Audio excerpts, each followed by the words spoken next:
అందరికీ నమస్కారం. మంతెన సత్యనారాయణ గారికి ఇప్పుడు ఏపీలో ఒక కీలక పదవి ఇవ్వబోతున్నట్టు కూడా తెలుస్తోంది. సో దాని అప్డేట్స్ తెలుసుకుందాం. ప్రస్తుతం స్టూడియోలో జర్నలిస్ట్ జగదేవ్ ఉన్నారు. వెల్కమ్ చెప్దాం. Hello sir. సార్ ఎలాంటి పదవి సార్ అంటే? ఏదో ఈ ఆరోగ్యపరమైన ప్రభుత్వ సలహాదారుగా ఏదో నియమించే ఉత్తర్వులు ప్రభుత్వం జారీ చేసింది. అంటే మంచిదే. ఇప్పుడు ఆయన కొన్ని దశాబ్దాలుగా నాకు తెలిసి ఒక 20-30 ఏళ్ళుగా ఇదే దీంట్లో ఉన్నారు. చాలా ప్లెజెంట్గా చాలా పద్ధతిగా మాట్లాడతాడు ఆయన. మీరు దీన్ని ఇలా నివారించుకోవచ్చు, దాన్ని అలా చేసుకుంటే తగ్గిపోతుంది, యోగా చేయండి, ఇవి తినండి అంటే భలే చెప్తాడు ఆయన. అంటే నూనె పదార్థాలు, పాల పదార్థాలు తగ్గించండి. రాబోయే రోజుల్లో అత్యధికంగా డిసీజెస్ రావడానికి కారణం ఈ రెండే. అలాగే అంటే మంతెన సత్యనారాయణ గారు ఏదైతే ఆయిల్ పాలు నుంచి వస్తాయని చెప్తున్నారో సేమ్ ఆయన ఎవరు వీరమాచినేని రామకృష్ణ గారు, ఆయన కూడా చాలా సందర్భాలు డాక్టర్స్తో కూడా ఫైట్ చేశాడు. ఆయన చాలా తిట్లు తిన్నాడు. మా డాక్టర్స్ లేదంటే మెడికల్ మాఫియా అనే ఉద్దేశంలో ప్రస్తావించి ఇలా జరుగుతుంది, ఎందుకు వాడడం తగ్గట్లేదు, మీరు ఇలా వాడండి తగ్గుతుంది కూడా చెప్తే జనాలకు మంచి ఎప్పుడు నచ్చదుగా. మన శివాజీ మంచి చెప్తే ఎలా చూసిన ట్రోల్స్ చేశారు.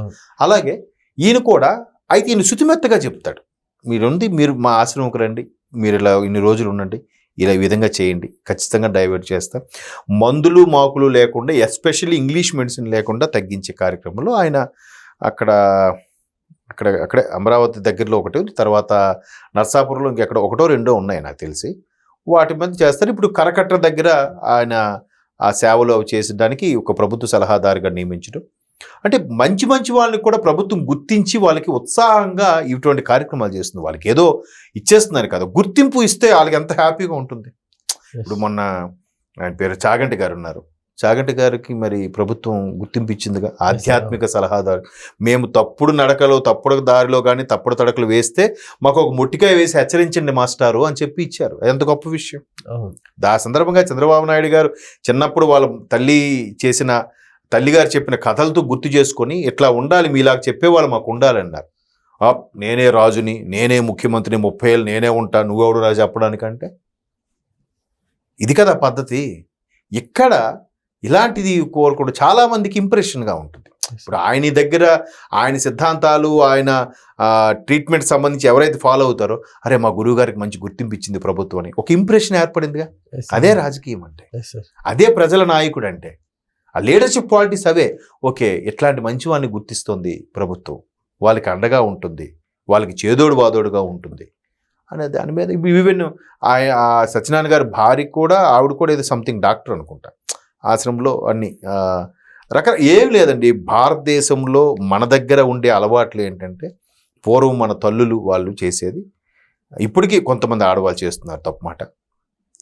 దంచడం కానీ, తిరగలి ఇసరడం కానీ, రుబ్బురోలు రుబ్బడం కానీ, వాకిలి చిమ్మటం కానీ, కల్లాపు చల్లటం కానీ, ఇవన్నీ కూడా భారతీయ సంస్కృతిలో భాగమయ్యి అవి తెలియకుండానే ఒక ఆసనాలు. అవి మనకి చాలామందికి తెలియదు. బాబా సినిమాలో రజనీకాంత్ గారు చెప్తారు, బట్టలు ఉతికి పెండడం ఒక ఆసనం, చేతి వేళ్ళకు మంచిదని, నడుము మీద బింది తీసుకొని రావడం నడుముకి మంచిదని, రకరకాల అవి కూడా ఆసనాలు ఉన్నాయి. మనకు నిజంగా ఆ సినిమా చూసేవరకు తెలియదు. అంత అద్భుతంగా ఉండే ఆసనాలతో పాటు ప్రకృతి వైద్యం కూడా అందించడం మంతెన సత్యనారాయణ గారి యొక్క ఇది బాగానే ఉంది, నడుస్తుంది. అటువంటి వారికి గుర్తింపించి మరికొద్ది ప్రోత్సాహంగా అంటే అటువంటి వాళ్ళు మరికొంతమంది తయారవుతారుగా. రాబోయే రోజుల్లో అంత కలుషితమైన ఆహారము, కలుషితమైన నీరు, కలుషితమైన గాలి అవుతున్న నేపథ్యంలో ఎంత కేర్ తీసుకోవాలి, ఎంత ఇమ్యూనిటీ పవర్ పెంచుకోవాలనేది పరోక్షంగా ప్రజలకు కూడా సందేశం ఇస్తున్నట్టు ఉంది, అలాంటి వాళ్ళని ఎంకరేజ్ చేయడం వల్ల. ఓకే. సో మొత్తం మీద మంతెన సత్యనారాయణ గారికి ఈ విధంగా ఒక ప్రభుత్వ ఉత్తర్వులు జారీ చేసి ఆయనకి ఒక గౌరవాన్ని ఇచ్చినట్టుగా అయితే అనిపించింది. Okay sir, thank you.